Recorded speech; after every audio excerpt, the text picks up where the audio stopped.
My dad hadn't just cheated on my mom. He had messed with her car. The brakes had failed. My mom and I had gotten into a car accident. We had barely made it to the hospital. While we had been fighting for our lives, my dad had signed a waiver to stop our treatment. And at the same time, he had agreed to donate our organs. Why? Because his mistress had given him a son, and that illegitimate son had been dying of kidney failure. It had turned out that my mom and I had been a perfect match for his transplant. But then, I was given a second chance to live. I woke up on the day of the accident, before everything had gone wrong. I had looked at my dad's phony smile, at my mom's tired face, worn down from years of sacrifice, and I had made a vow. This time, that cheating bastard and his mistress wouldn't get away with it. I had always known my dad had never wanted me, just because I had been a girl. He had been obsessed with having a son, always saying the Marshall family legacy would die without one, as if we had been some kind of royalty. After I had been born, my mom had gotten pregnant 3 more times. Each time, when the doctors had said it wasn't a boy, my dad had forced her to have an abortion. After so many forced abortions, my mom couldn't have children anymore. My dad mocked her mercilessly, calling her a useless hen that couldn't lay eggs. I wanted to run away with my mom, but she clung to the naive belief that my dad still loved us.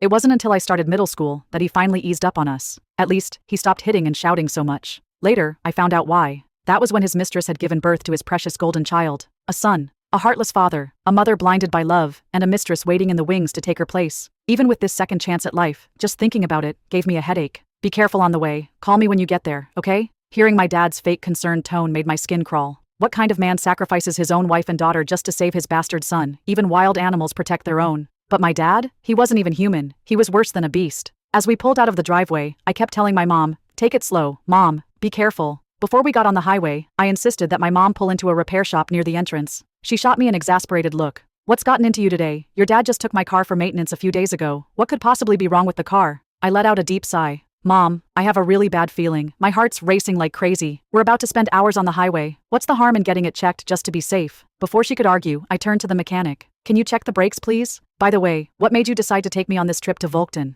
As the mechanic got to work, I turned back to my mom. In my last life, I had wondered the same thing. My mom rarely went on long trips. The fact that she left my dad behind and took just me along had to mean something. At my question, my mom's face fell. She hesitated, her lips pressing into a thin line, like there was something she couldn't bring herself to say. Seeing my mom's conflicted expression, I sucked in a sharp breath. Wait. Could it be that my current father wasn't my biological father? Could it be that my real father was in Volkton? Was my mom taking me there to reunite with my true family, now that I had become an adult? Years of watching soap operas had clearly messed with my brain. I had already spun a whole dramatic reunion scene in my head. And if it were true, that would be amazing. Moms would always know their daughters best. The moment she saw my eyes darting around, she pretty much figured out what I was thinking. She smacked my arm lightly, rolling her eyes. "Quit imagining things. I never cheated on your dad, all right? The real reason we're going is because your grandfather is gravely ill. He doesn't have much time left. Your uncle secretly reached out to me and asked me to come home one last time. Back when I married your dad, your grandfather was completely against it. I was so angry that I cut ties with my family, and I haven't been back since." As she spoke, a hint of sadness crept into her expression. She must have regretted cutting ties with her family all those years ago.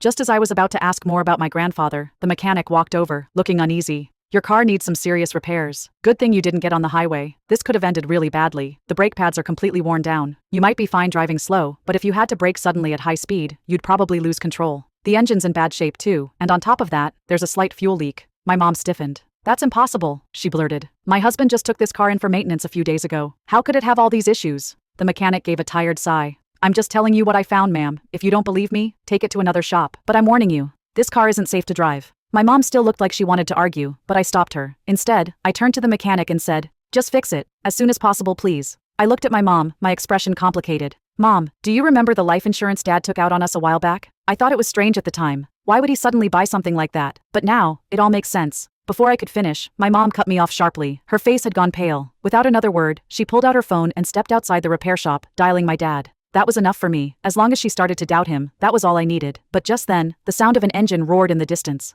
I turned my head and saw a black van speeding toward the repair shop. Something about it felt eerily familiar. Then, in an instant, it hit me. This was the same black van that had caused our accident in my past life. And the driver? It was none other than my dad's mistress, Eden Watson. "Mom, watch out," I shouted, running full speed to reach her. Yet, it was too late. With a sickening thud, I watched in horror as my mom's body was flung into the air. The van never slowed down. It sped off into the distance, vanishing, as if nothing had happened. My mom collapsed in a pool of blood, unconscious. I sobbed as I dialed emergency services, my hands shaking so badly I could barely press the buttons. At the same time, I reported everything to the police. The ambulance arrived quickly. Inside, I trembled uncontrollably, clutching my mom's hand as if I could anchor her to life. Panic consumed me, but beneath it burned something darker, a seething, unrelenting hatred. Monsters. My dad and his mistress Eden were nothing but monsters. I thought that by avoiding the highway, my mom and I could finally escape this nightmare. But I never imagined Eden had been tailing us the entire time. She must have seen us pull into the repair shop. She must have realized we'd discovered the sabotage to our car. That had to be why she resorted to something this desperate,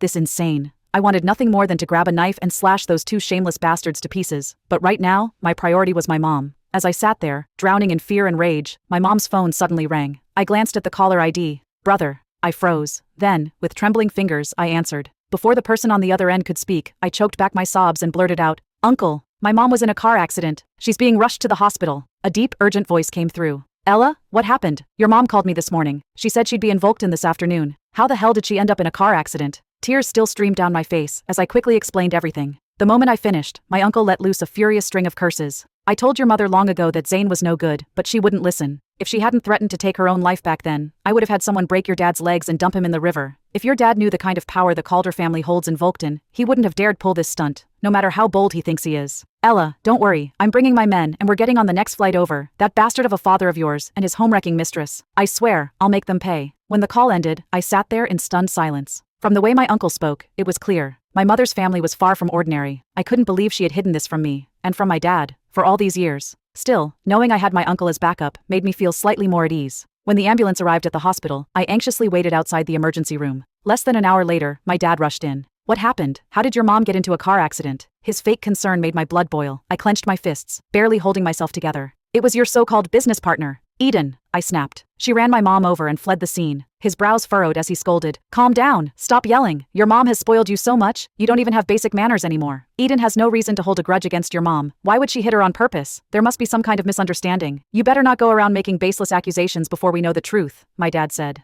Misunderstanding? He and Eden had an illegitimate child out of their relationship. Yet he had the audacity to talk about innocence? I shot him a hateful glare. "Well, I've already called the police. It won't be long before we find out exactly what happened." My dad scoffed and stepped aside to make a phone call. I wanted to expose his hypocrisy right then and there. But what was the point? Even if I tore off his mask now, it wouldn't change anything. I had no solid proof. Who would believe me? Unless I could get my hands on undeniable evidence of his collusion with Eden, my words meant nothing. Earlier, when I spoke to my uncle again, he told me to stay put outside the emergency room. He assured me he would handle my dad and Eden himself. He also warned me not to completely fall out with my dad before he arrived. If pushed into a corner, my dad might do something desperate, and I was the one in danger. The longer my mom remained in the emergency room, the more anxious I became. My palms were clammy with cold sweat. Then, Eden arrived.